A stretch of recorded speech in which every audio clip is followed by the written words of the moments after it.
আজকে আমরা উপনীত হয়েছি হরিদাস ঠাকুরের নির্জান অর্থাৎ প্রয়াণ তিথিতে। প্রথমে তিনি এক মুসলমান কুলে জন্মগ্রহণ করেছিলেন। তার পিতার নাম ছিল কাজী খান উল্লাহ। তিনি কাজী পরিবারে জন্মগ্রহণ করেছিলেন। আমরা অনেক সময় বলে থাকি যে হরিদাস ব্রাহ্মণ কুলে জন্মগ্রহণ করেছেন, সরাসরি বলার সাহসটা আমাদের নেই তো। তাই পৃথিবীর আলো বাতাস যতদিন থাকবে হরিদাসের স্মৃতি আমাদের স্মৃতির মধ্যে অবশ্যই থাকবে। আমরা হরিদাস ঠাকুরকে শ্রদ্ধায় অবনীত কৃষ্ণ কৃষ্ণ কৃষ্ণ হরে হরে, হরে রাম রাম রাম হরে হরে। আজকে আমরা উপনীত হয়েছি হরিদাস ঠাকুরের নির্জান অর্থাৎ প্রয়াণ তিথিতে। এই প্রয়াণ তিথিতে মহাপ্রভু নিত্যানন্দ প্রভু অদৃশ্য রূপে তারা হরিদাসের এই অন্ত্যেষ্টি দিনে তারা উপস্থিত থাকেন। আমরা হয়তো দেখতে পাই না। আচ্ছা, দুধে যদি আমরা বলি মাখন আছে, আপনি বললেন কেমন করে হয়? তো দুধে মাখনটা দেখা যায় না বলে কি দুধের মাখন নেই? তা তো হয় না। তো হরিদাস ঠাকুরের অন্ত্যেষ্টিতে সবসময় মহাপ্রভুর একটা সহস্ত সেবা বরাবরই ছিল, আর আগামী দিনেও থাকবে। তাই তো শ্রীচৈতন্য চরিতামৃতে কৃষ্ণদাস কবিরাজ বললেন, নমামি হরিদাসম নমামি হরিদাসম তম চৈতন্যং তঞ্চ তৎপ্রভুম সংস্থিতামপি জন্মর্তিং সাংখ্যে কৃত্বা ননত্বজ। নমামি হরিদাসম, আমি সেই হরিদাস ঠাকুরকে প্রণাম করি। তার মৃত্যুতে তার নিথর দেহ নিয়ে যিনি আবেশে নৃত্য করেছিলেন, সেই তার গুরু সেই মহাপ্রভুকেও আমি প্রণাম করি। এই যে আমরা আজকে হরিদাস ঠাকুরকে নিয়ে আলোচনাতে এলাম, হরিদাস ঠাকুর তো আলটপকা পড়েননি মাটিতে। কে ছিলেন? তার একটা পশ্চাৎভূমি তো আছেই অবশ্য। কে তিনি? এই যে সমস্ত শাস্ত্রকাররা বলছেন, অর্থাৎ মহাজন বলছেন, যদি তুমি কলিযুগের লীলা খোঁজ করতে চাও, দেখতে চাও, বুঝতে চাও, তাহলে তোমাকে দাপর যুগে অবশ্য যেতে হবে। পৌঁছে গেলাম দাপর যুগে আমরা। কোথায় হরিদাসের সেই উৎপত্তি নিহিত রয়েছে? দাপর যুগে আমরা খেয়াল করলাম যে এক সময় ব্রহ্মা যখন সপ্তম আকাশে কলহংস চেপে দেখছেন একটা লীলা, সকালবেলা আমাদের যে শ্রীকৃষ্ণ, ভগবান শ্রীকৃষ্ণ তার সঙ্গীদের অর্থাৎ ব্রজ বালকদের নির্দেশ দিলেন এটাই, যে আমরা আজকে বনভোজন করব। সেই বনভোজনের সুবাদে তিনি তার গোবৎস এবং অন্যান্য ব্রজ বালকেরা তাদের গোবৎস নিয়ে তারা সমভাবে চলেছেন হেঁটে সামনের দিকে। কোথায় যাবেন?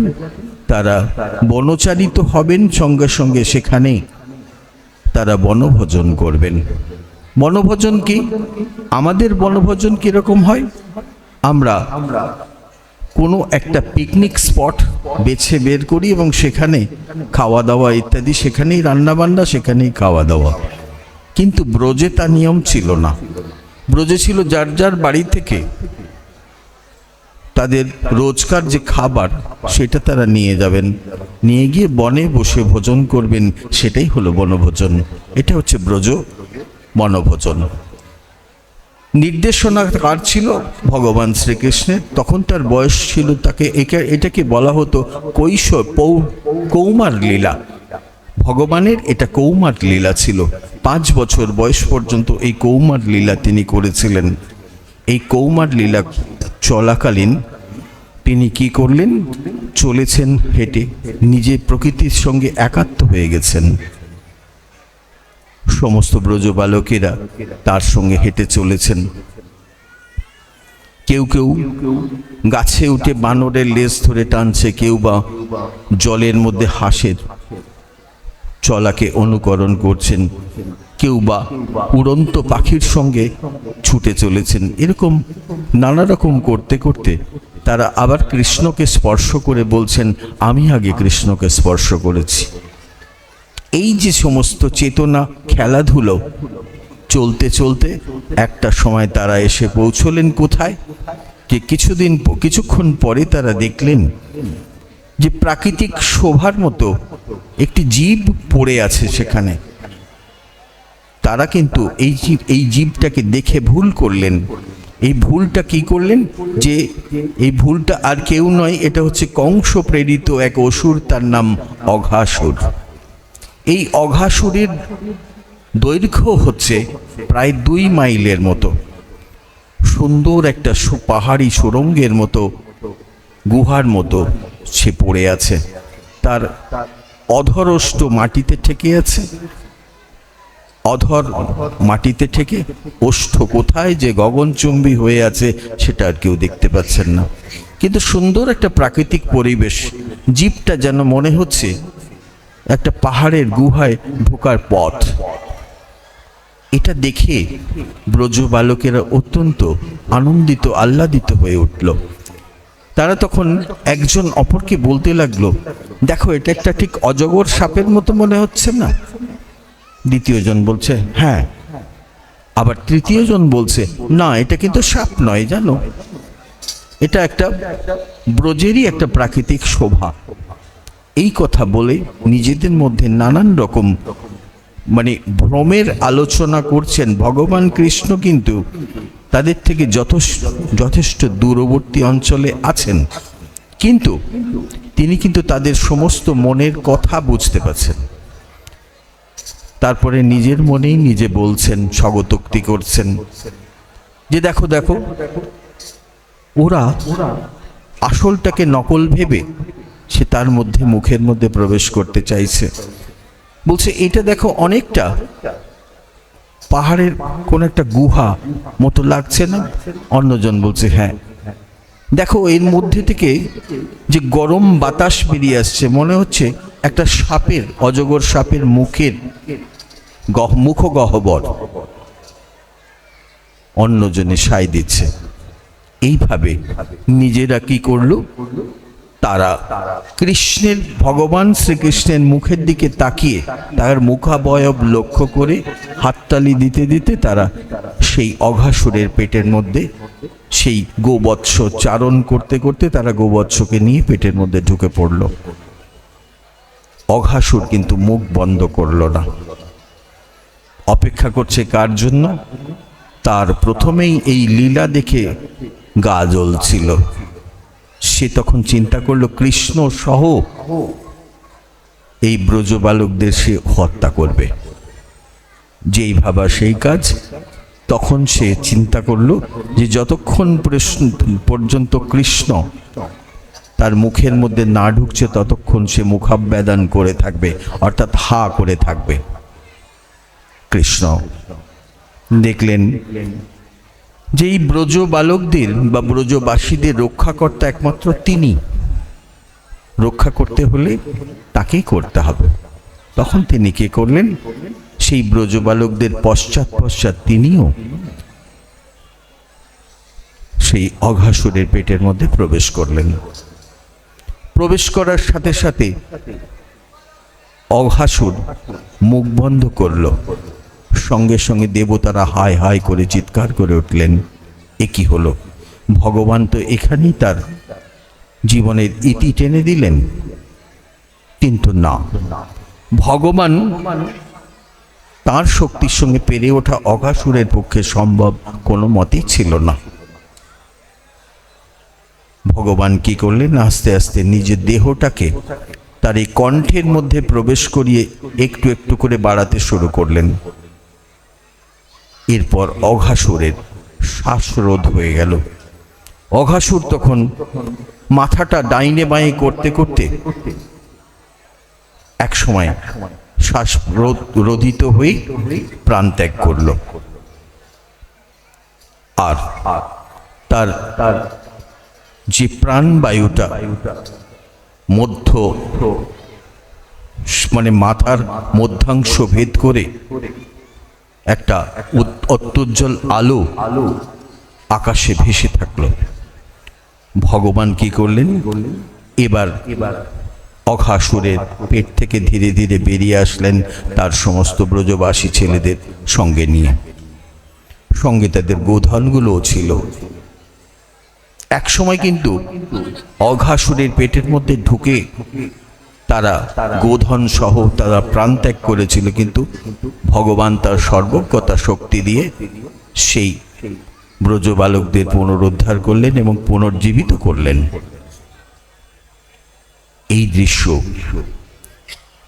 দেখলেন ব্রহ্মা সপ্তম আকাশে, সমস্তটাই অবলোকন করছেন। এতক্ষণ বসে বসে কলহংস চেপে বসে আছেন, এই দৃশ্য দেখছেন। তিনি দেখলেন একটি 5 বছরের ছেলে তার কৌমার লীলায় এ কেমন করে এতটা সম্ভব করলো। এটা দেখার পরে তার মনে কৌতূহল জাগলো, আরো লীলা কিছু আছে। তাহলে ইনি যখন ভগবান, তাহলে আরো কি লীলা থাকতে পারে, সেই লীলাগুলো আমার দেখা দরকার। বা বাস্তব জগতের প্রত্যেক জীবের শিক্ষার জন্য তার লীলা অবশ্যই দেখা প্রয়োজন। তখন তিনি কি করলেন? তার লীলা প্রার্থনা করলেন। এখানেই ভুল করে বসলেন ব্রহ্মা। ব্রহ্মা ভুল করে বসার পরেই ভগবানকে পরীক্ষা করার জন্য, পরীক্ষা করার সুবাদে তার শাস্তি হলো কি? তোমার যবনকুলে জন্ম হবে। ভগবানের এই লীলা দেখে যখন ব্রহ্মা জানতে পারলেন তার শাস্তি হয়ে গেছে, তিনি ভগবানের কাছে আসলেন। এসে তার অন্যায় এবং ভুল সমস্ত কিছুই স্বীকার করলেন। স্বীকার করার পরে যা হবার তো হয়ে গেছে, সে তো আর ফেরত নেওয়া যায় না। তো পরবর্তীকালে বললেন, ভগবান আমি তোমার মর্তে অবশ্যই যাব, তবে যাওয়ার জন্য আমার যে অস্ত্রগুলো দরকার সেগুলো তো তোমাকে দিতে হবে। কি না, আমি কি নাম নিয়ে যাব? কোন নাম আমি গিয়ে ভজন করব? তোমাকে তো ভজন করতে হবে। ভজনকে দিয়ে করব। দেখুন চেতনাটা, চিন্তাটা কোথায়? কি চেতনা? আমরা হলে কি করতাম? আমাকে ভগবান এত বড় শাস্তি দিল, ভগবানকে আর ডাকবই না। যে কোনো জন্মেই থাকি, ভগবানকে ডাকবো কেন? কারণ তিনি আমাকে শাস্তি প্রদান করেছেন। ব্রহ্মার মনের মধ্যে কিন্তু তা ছিল না। তিনি বললেন, প্রভু যেখানেই জন্মগ্রহণ করি, যে কুলেই জন্মগ্রহণ করি, আমি আপনার ভজন করব। সেটা কি নামে? ভগবানের কাছে নাম নিয়ে তিনি এলেন।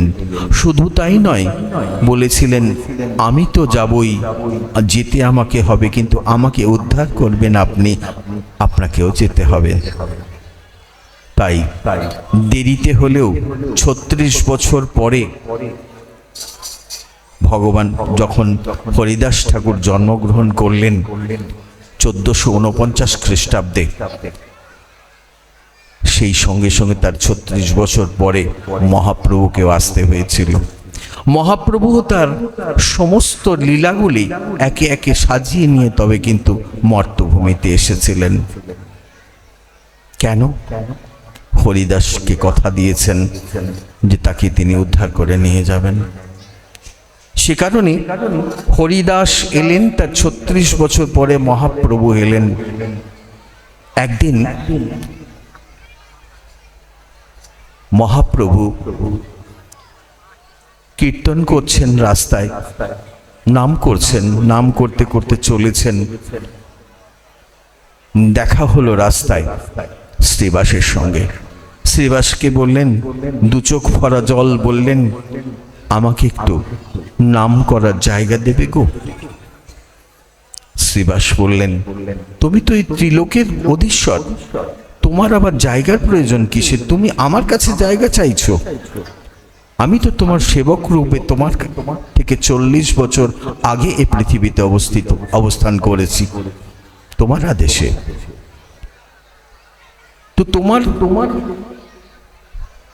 কিঙ্করের কাছে তুমি জায়গার খোঁজ করছো। মহাপ্রভু বললেন, না গো, আমি কিছু অধীশ্বর হতে চাই না, আমি তোমাদের দুঃখ মোচন করতে চাই।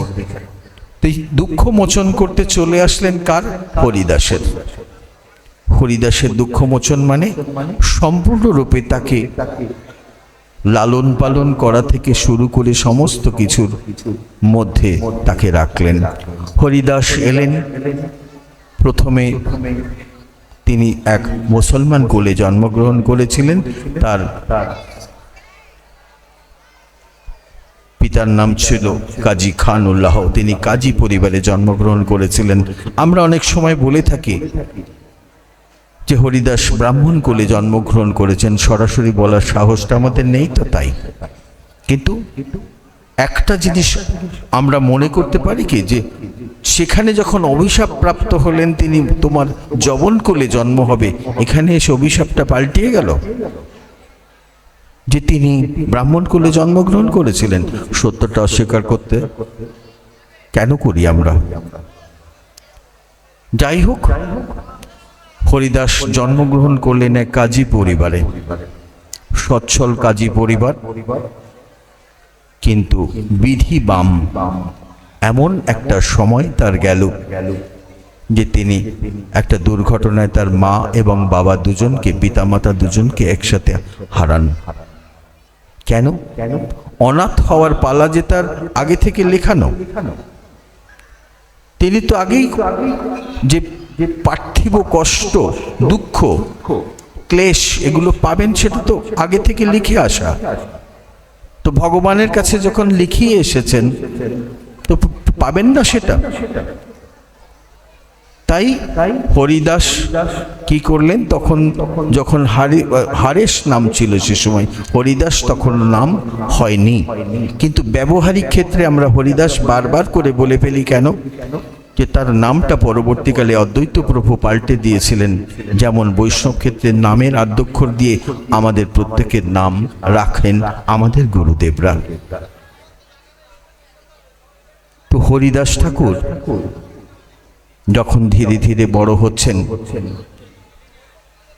সেই সময় তার পিতামাতাকে হারিয়ে তার পাশের গ্রাম হাকিমপুর থেকে এক সদয় ভদ্রলোক তাকে নিতে আসেন। তিনি ছিলেন অপুত্রক, তাই তিনি তাকে পুত্ররূপে পালন করেছিলেন। কিন্তু হরিদাস ছোট থেকে যখন ধীরে ধীরে জ্ঞান সম্পন্ন হলেন, তখন তিনি আর গৃহে থাকতে চাইলেন না। তার শুধু হরিনাম এবং কৃষ্ণ নামে তার একটা রুচি ছিল, যে কারণে তিনি তার নিজের ধর্ম ভুলে গিয়ে হিন্দু ধর্মের প্রতি আকৃষ্ট হয়েছিলেন। পরবর্তীকালে যখন একটু একটু করে হরিদাস বড় হচ্ছেন, তখন যে গোধনগুলি তিনি চারণ করতেন, সেখানে চারণ করতে করতে তিনি কি করতেন, সন্ধ্যাকালে পর্যাপ্ত পরিমাণ খাবার দিয়ে তার পার্শ্ববর্তী এক গৃহে বসে তিনি ধর্ম আলোচনা শুনতেন। শুনতে শুনতে যখন তিনি ভক্তিতে আপ্লুত হতেন, তখন কৃষ্ণ ভক্তিতে তিনি মাতোয়ারা হয়ে উঠলেন। তখন তিনি দেখলেন এই মুসলমান সমাজে বসে তিনি এই ধর্মাচরণ করতে পারবেন না। ওখান থেকে তার আবাল্যের স্মৃতি বিজড়িত ক্যারাগাছি গ্রাম, যেটা আজ কলারোয়া থানার অন্তর্গত, সেখান থেকে তিনি বেরিয়ে পড়লেন। বেরিয়ে পড়ে হাঁটতে হাঁটতে চলে আসলেন, এখানে নয়, তার আগে কন্যাদাহ গ্রামে এসেছিলেন। সেখানে তিনি যখন আস্তানা তৈরি করলেন, কিন্তু সেখানে বর্গী ডাকাতের একটা আস্তানা পূর্ব থেকেই ছিল। তারা ভাবলো সরকারি কোনো গোয়েন্দা হবে, অতএব বারবার তার পরিচয় জানতে চাইলেন। এতে বিরক্ত হয়ে হরিদাস সেখান থেকে পলায়নপর হলেন, অর্থাৎ চলে আসলেন। চলে এসে খুঁজছেন তার প্রার্থনা ভূমি। এখানে এসে দেখলেন চতুর্দিকে বনানীতে ঘেরা ছোট্ট একটা মন্দির এখানে তখনও প্রতিষ্ঠিত ছিল। একটা সুন্দর একটা, যাকে আমরা ইংরেজিতে বলি কোইন্সিডেন্স, একটা কোইন্সিডেন্স অর্থাৎ সহাবস্থান, একটা সহাবস্থান ছিল এখানে, যে হরিদাস ঠাকুরের জন্ম হয়েছিল অর্থাৎ আবির্ভাব হয়েছিল 1449 খ্রিস্টাব্দের নভেম্বর মাসে, 24শে নভেম্বর সম্ভবত। আর এখানে যে মন্দিরটা প্রতিষ্ঠা হয়েছিল এটা 1450 খ্রিস্টাব্দের এপ্রিল মাসে। মাত্র কয়েক মাসের ব্যবধান হওয়ার জন্য এই যে কোইন্সিডেন্স বা সহাবস্থানটা সে সময় সেখানে প্রকট হয়েছিল বলেই হয়তো হরিদাস ঠাকুর এখানে এসে তার লীলাক্ষেত্র তৈরি করেছিলেন। এখানে তিনি ধীরে ধীরে কি করলেন, একটা তুলসী মঞ্চ তৈরি করলেন এবং এই তুলসী মঞ্চর সামনে বসে তিনি ভজন করতেন। ভজন করার সময় তিনি দেখলেন সেখানে অনেক গাছগাছালি ছিল, সেগুলো তিনি পরিষ্কার করলেন।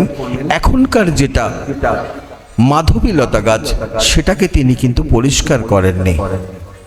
আমরা একটা ইংরেজি বই পড়েছিলাম, তাতে পেয়েছিলাম the Madhabilata plant was স্ট্র্যাগলড over, তাই ছড়িয়ে ছিটিয়ে ছিল গাছটা। আরেকটা বাংলায় ভ্রমণ নামে একটা গ্রন্থ পড়েছি, তাতে পেলাম যে হ্যাঁ ওই মাধবীলতা গাছটা ওখানেই ছিল, কিন্তু হরিদাস ঠাকুর সব ছেটে দিলেন, ওটা ছাঁটলেন না কেন? বুঝছেন না, ওটা হচ্ছে তার লীলা সঙ্গী, এটা তিনি জানতেন। কারণ হরিদাস ঠাকুর ছিলেন অন্তর্যামী, তিনি সমস্ত কিছু কিন্তু জানতে পারতেন, পূর্বজন্মে কি ছিলেন সেটাও তিনি জানতেন। তাই তিনি কি করলেন, সেই মাধবীলতা গাছটাকে তিনি যখন লতা পাতার আকারে ছিল তখন তিনি গাছটাকে রেখে দিয়েছিলেন, তার লীলা সঙ্গী হবেন জেনে। ধীরে ধীরে বড় হতে থাকলো, আর হরিদাস ঠাকুর তার ভজন করতেন। এখানে বসে তিনি শপথ নিলেন যে প্রতিদিন 3 লক্ষ নাম করবেন। 3 লক্ষ নাম করার পরে তিনি 3টি গৃহে মাধুকরী করবেন এবং সেই মাধুকরীর সংগৃহীত যা দ্রব্য সামগ্রী পাবেন তা দিয়ে তিনি তা পুণ্যবৃদ্ধি করবেন। যেদিন তিনি 3 লক্ষ নাম করতে পারতেন না সেদিন কিন্তু গৃহ থেকে বেরোতেন না। গৃহে রাখা তুলসী এবং জল দিয়ে সেদিনকার মতো পুণ্যবৃদ্ধি করতেন। এভাবে চলতে শুরু করলো। একদিন স্থানীয় লোকজন জানতে পারল যে এখানে একজন ভক্ত আসেন। সেখানে সবাই প্রতিদিন ভিড় করতেন হরিদাসের সুললিত কণ্ঠের কীর্তন শোনার জন্য। কিন্তু সেটা হিন্দু সমাজের কাছে একটা আঘাতের চিহ্ন খুঁজে পেলেন তৎকালীন উচ্চ বংশীয় ব্রাহ্মণেরা। তারা তখন কি করলেন, হরিদাসকে এখান থেকে সরিয়ে দেওয়ার জন্য স্থানীয় জমিদার রামচন্দ্র খানের দ্বারস্থ হলেন। রামচন্দ্র খান তাদের সেই আশ্রমে আগুন লাগানোর সমস্ত উপকরণ দিয়ে দিলেন এবং সঙ্গে সঙ্গে চক্রান্তকারীদেরও দিয়ে দিলেন। কিন্তু ব্যর্থ হলো সেই চক্রান্তকারীরা, কিছুতেই তার আগুন লাগাতে পারল না। হরিদাস অন্তর্যামী, হরিদাস জানতে পেরেছেন, জানতে পেরে বলছেন, হে বিষ্ণু ভগবান, হে কৃষ্ণ, তুমি আমার জীবনের কেন, আমার সমস্ত কিছুর অধিকারী, প্রত্যেকটা রোমকূপের অধিকারী তুমি। যদি আমি মারা যাই তাহলে তোমার দেহ পড়বে, আমার কি ক্ষতি? যদি গৃহ হারা হই তাহলে সেটা তোমারই দেওয়া, সবকিছুই যখন তোমার কাছে মানে বন্ধ কি করা রয়েছে, তাহলে আমি শুধু শুধু চিন্তা করে মরি কেন? তুমি চিন্তা করো। তাই ভগবান কৃষ্ণ বোধহয় সমস্ত কথাটা আগে থেকে শুনতে পেয়েছিলেন। তাই চক্রান্তকারীরা বেশি দূর আগাতে পারলেন না। তারা জ্বলন্ত মশাল এবং আগুন জ্বালাবার সমস্ত উপকরণগুলো নিয়ে যখন এগোচ্ছেন, তখন হঠাৎ কোথা থেকে ঝোড়ো হাওয়া বইতে শুরু করলো এবং পরে নামলো মুষলধারে বৃষ্টি। সেটা কিন্তু বৃষ্টির সময় ছিল না। সেখানে তারা শুধু এখানে শেষ নয়, সমস্ত গাছের ডালপালা ভাঙল। ভাঙতে ভাঙতে সেই চক্রান্তকারীরা আঘাতপ্রাপ্ত হলো। ভয়ে তারা সেখান থেকে পালিয়ে গেল। পরের দিন এসে তারা হরিদাস ঠাকুরের কাছে ক্ষমা চেয়ে নিলেন, কিন্তু হরিদাস কিন্তু আমাদের মতো তাদের ভৎসনা করলেন না। কি বললেন? বলেন, হরের নাম হরের নাম হরের নাম হইব কে বললাম, কলো নাস্তেব অগনাস্তেব নাস্তেব গতির অন্যথা। কলিযুগে শুধু ভগবানের নাম করে যাও, কেশব কীর্তন করো, এতেই তোমরা মুক্ত হবে। তারা বুঝলেন, চলে গেলেন। রামচন্দ্র খানকে বললেন, রামচন্দ্র খান বলেন, তোমরা মূর্খের দল, কাপুরুষের দল, তোমরা চলে যাও। পাঠালেন কাকে? তাঁরই একজন খুব কাছাকাছির মানুষ, তিনি হলেন লক্ষ্যহীরা। এই লক্ষ্যহীরা সম্পর্কে একটা ছোট্ট করে একটা বলে রাখি। এই লক্ষ্যহীরা কিন্তু আমরা যে চোখে চাক্ষুষ দৃষ্টিতে আমরা দেখে থাকি, লক্ষ্যহীরা একজন বারাঙ্গনা, প্রকৃতপক্ষে কিন্তু তিনি তা নয়। মা মাই থাকেন, তাই মায়ের পরিচয়টা ছোট্ট করে দিই আপনাদের কাছে। এই লক্ষ্যহীরা কে ছিলেন? আবার চলে যেতে হবে আমাকে দাপর যুগে। কলির লীলা, মহাজন বলছেন যা কিছু সমস্ত কিছু চলে যাও সে দাপর যুগে। দাপর যুগে গেলাম, দেখলাম বৃন্দাবনে বৃন্দা দেবী কে? তুলসী। তুলসী ভগবানের স্তব করছেন। কেন? ভগবানকে পতিরূপে পাওয়ার জন্য। এবার ভগবান কৃষ্ণ জানতে পারলেন, জানতে পেরে কি করলেন? ব্রহ্মাকে বললেন, তুমি গিয়ে বলো এ জন্মে ওকে আমার বিবাহ করা সম্ভব নয়, এই জন্মে শঙ্খচূড়কে বিবাহ করুক, পরের জন্মে আমি ওকে স্ত্রী বলে বা পত্নী বলে স্বীকার করে নেব। কোথায়? হরিদাস ঠাকুরের সঙ্গে যোগাযোগ দেখলেন তো? হরিদাস ঠাকুর ব্রহ্মা, তিনি ঘটকালি করতে এলেন বিয়ের কাজ তুলসী দেবীর। এসে কার সঙ্গে মিলিত হলেন? ভগবান কৃষ্ণ। তাহলে ভগবান কৃষ্ণ কে? মহাপ্রভু এলেন যুগল যুগ্ম তনু নিয়ে। রাধা এবং কৃষ্ণের যুগ্ম তনু হলেন বা যুগল তনু হলেন হরিদাস, গৌরাঙ্গ মহাপ্রভু। আর অদ্বৈত প্রভু কে? ভগবান বিষ্ণু এবং সদাশিব যুগ্ম অবতার। কোথায় কোথায় যোগাযোগ ভগবানের সঙ্গে রয়েছে আমরা পরিষ্কার এটা পেয়ে গেলাম। এইবার আমরা দেখলাম কি, যে এই লক্ষ্যহীরা কেন পতিতা হলেন? পতিতা হয়ে পরের জন্মে আসলেন। শঙ্খচূড়ের সঙ্গে বিবাহ হয়েছিল। আমরা জানি যে শঙ্খচূড়ের সঙ্গে শিবের যুদ্ধ হয়েছিল, শিব পরাজিত হয়েছিলেন।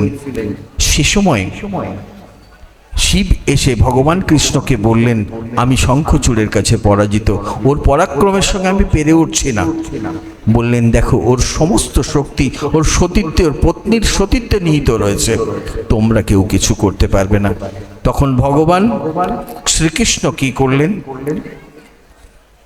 শঙ্খচূড়ের বেশ ধরে এসে তার সঙ্গ করলেন। সঙ্গ করার জন্য কি হলো? শঙ্খচূড়ের শক্তি খর্ব হলো। শক্তি খর্ব হওয়ার কারণে কি হলো? যুদ্ধে সে শিবের সঙ্গে হেরে গেল। তখন সে মনে করলো তার পত্নীর সঙ্গে যদি সে একবার সঙ্গ করতে পারে, তাহলে শিবের সঙ্গে যুদ্ধে পুনরায় সে জয়ী হবে। ছুটে এসে যখন স্ত্রীর সঙ্গ প্রার্থনা করলো, তখন স্ত্রী বলল, একটু আগেই তো আপনি সঙ্গ করে গেলেন, এখন আপনার সঙ্গের কি প্রয়োজন হতে পারে? এটা তো কাপুরুষের কর্ম। শঙ্খচূড়ের সম্মানে লাগলো। শঙ্খচূড় তখন বললেন, কি পত্নী হয়ে পতিকে চিনতে পারো না? তুমি পতিতা হয়ে জন্মাবে, পরের জন্মে এই তুলসী কি হলেন? লক্ষ্যহীরা হয়ে এলেন। যেখানে রামচন্দ্র খান তার পতিকে হত্যা করেছিলেন, হত্যা করে তাকে এই পথে নিয়ে এসেছিলেন। তাহলে আমরা কি বলতে পারি যে মাতা লক্ষ্মীহীরা পতিতা ছিলেন, বারাঙ্গনা ছিলেন? না, তার পরিচয়টা, তার তত্ত্বটা আগে জানতে হবে, তবে আমরা তাকে দোষারোপ করব। আমার মাকে আমি কি আসামির কাঠগড়ায় দাঁড় করাবো? তার আগে তো মায়ের সমস্ত কিছু বিচার করে দেখতে হবে। এটাই হলো আমাদের ইতিহাস। এই ইতিহাসের পরে আমি ছোট্ট ছোট্ট করে বলি, মানে যথামতি তথা কৃপা, কারণ সময়ের সংক্ষেপ। এরপরে আস্তে আস্তে হরিদাস ঠাকুরের সমস্ত আর কি সুনাম বাড়তে শুরু করলো। একদিকে তার সুনাম যেমনি চতুর্দিকে ছড়িয়ে পড়ছে, তার শত্রুর সংখ্যাও ধীরে ধীরে ছড়িয়ে বেড়ে যাচ্ছে। এই বাড়ার কারণে হরিদাস ঠাকুর খুব সাংঘাতিক অবস্থার মধ্যে পড়লেন। এরপরে যখন লক্ষ্মীহীরা দেবী তার কাছে পরাজিত হলেন, এই সময় হরিদাস ঠাকুর লক্ষ্মীহীরার কাছে সমস্ত কিছু সঁপে দিয়ে তিনি এখান থেকে চলে গেলেন হরিদাসপুরের এই আশ্রম, যেটা ইস্কন পরিচালিত, এখানে এক রাত্রি তিনি অতিবাহিত করেছিলেন। ওখান থেকে চলে গেলেন তিনি গোবর্ধন দাস এবং হিরণ্য দাসের রাজত্বকাল তখন চলছে, তার কাছে চলে গেলেন। সেখানে তার আতিথ্য গ্রহণ করলেন। এই আতিথ্য গ্রহণ করে সেখানে কিছুদিন থাকলেন এবং সেখানে নিজের পাণ্ডিত্যের পরিচয় সমস্ত কিছু তার প্রকাশিত হলো। এরপর তিনি গেলেন শান্তিপুরে ফুলিয়া। ফুলিয়াতে গিয়েই বিপত্তি হলো। সেখানে গিয়ে তিনি হরিবোল হরিবোল হরিবোল করতে করতে মাঝখানে অজ্ঞান হয়ে পড়ছেন, কখনো হাসছেন, কখনো কাঁদছেন, বিভিন্ন রকমের অবস্থায় অবস্থান্তরিত হচ্ছে তার। এই অবস্থান্তরিত হতে হতে তার পরীক্ষা হলো কি, উচ্চ বর্ণের মানুষেরা তাকে গোড়াই কাজীর কাছে আবেদন জানালেন, মুসলমান হয়ে হরিনাম করছে, ঘোর অনাচার। তার শাস্তি বিধান হলো কি, মুলুকপতি হোসেন শাহ তখন তাকে শাস্তি দান করলেন যে যতক্ষণ সে মুখে হরিনাম করবে, উচ্চারণ করবে, ততক্ষণ তাকে বেত্রাঘাত করা হবে। বেত্রাঘাত করতে করতে যদি সে মারা যায়, তাহলে তাকে নদীর জলে নিক্ষেপ করা হবে। মুসলমানের যে ধর্ম, সেই ধর্ম তাকে পালন করতে দেওয়া হবে না, অর্থাৎ তাকে সমাধি দান করার সুযোগ দেওয়া হবে না, তাকে জলে ফেলে দেওয়া হবে। তাই বিচার হলো, মারতে যখন প্রহরীরা 4 জন পাঠান পাইক তাকে প্রহার করছেন, তখন কিন্তু তিনি মুখে শুধুমাত্র হরিনাম করে চলেছেন আর বলছেন যে যতক্ষণ প্রাণ আছে ততক্ষণ মুখে হরিনাম করে যাব। এই হরিনাম আমার মুখের থেকে কেউ তোমরা কেড়ে নিতে পারবে না। পাঠান পাইকরা এক সময় ক্লান্ত হয়ে পড়ল। সব শেষে তারা যখন নিজেদের মধ্যে স্বগতোক্তি করছে যে আজকে এই লোকটা যদি না মারা যায় তাহলে আমাদের প্রাণদণ্ড হবে। হরিদাসের আবেদন কেমন দেখুন, মানুষের মাঝখানে আমাদের যদি কেউ একটা চর মারে তাহলে আমরা তাকে খুন পর্যন্ত করতে পারি, কিন্তু হরিদাস ঠাকুর তিনি কি করলেন, তিনি বললেন আমার জন্য এদের মৃত্যুদণ্ড হবে?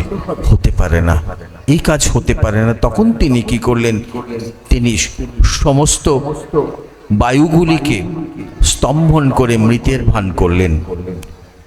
কথা ছিল মারা গেলে জলে ফেলে দেওয়া হবে, গঙ্গার জলে নিক্ষেপ করা হবে।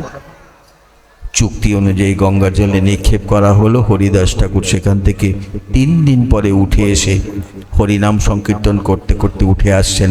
হরিনাম করতে করতে যখন উঠে আসছেন, মুলুকপতি নিজে তার কাছে যখন সংবাদ গেল যে হরিদাস না হরিদাসের ভূত আসছে, দেখবেন আসুন।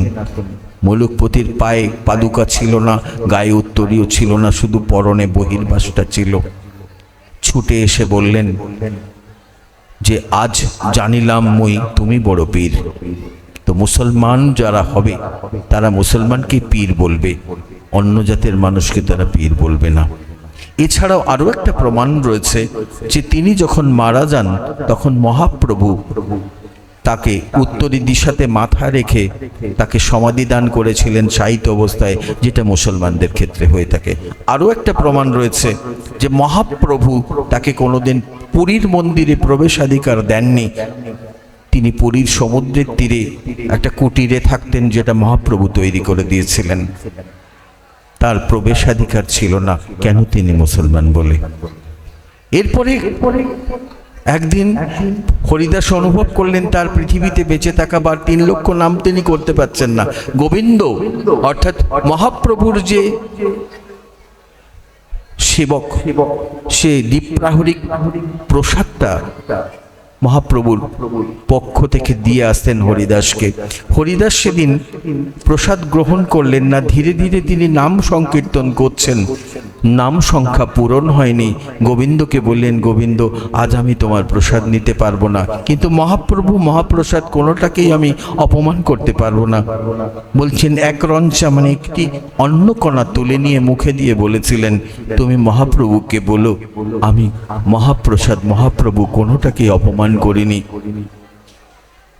এই কথা গোবিন্দ গিয়ে যখন বললেন মহাপ্রভুকে, মহাপ্রভু বিকালে আসতেন প্রত্যেক দিন সূর্যাস্তের আগে, তার সঙ্গে ধর্মালোচনা করতেন। যাই হোক, তখন মহাপ্রভু বললেন, তুমি নামের আচার্য হয়ে নামের জন্য এত কাতরতা কেন করো?